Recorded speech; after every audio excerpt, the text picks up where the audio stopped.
Salut tout le monde, je suis Marianne. Nous sommes au cœur du Temple du Ciel. Chef-d'œuvre de l'architecture impériale chinoise et symbole emblématique de sa culture.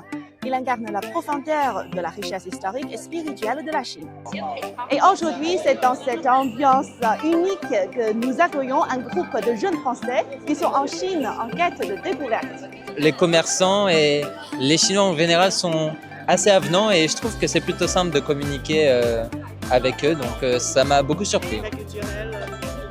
L'aspect culturel, je connaissais pas tant que ça la culture chinoise, mais je trouve que c'est très fascinant et il y a beaucoup à apprendre. C'est très intéressant et pas du tout comme la culture réunionnaise, donc ça change, c'est bien. Moi, on m'a souvent parlé de la pollution en Chine, et étonnamment, pas du tout. Vraiment pas, on peut sortir comme ça, il n'y a pas de problème. Enfin, oui, voilà. Les robots qui bougent tout seuls, qui nettoient le sol, ça m'avait surpris. Et aujourd'hui, il est déjà 24e siècle, ils sont en avance. Et en même temps, préserver le patrimoine historique, c'est très important et je vois qu'ils le font avec leurs monuments.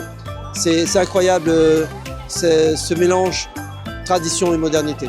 Alors franchement, il y a quelque chose qui m'a beaucoup surpris, c'est la monnaie ici avec Weixin Pay et aussi Alipay. Ouais. C'est tellement différent de ce qu'on a en France. En France, on a soit la carte bancaire, soit l'espèce.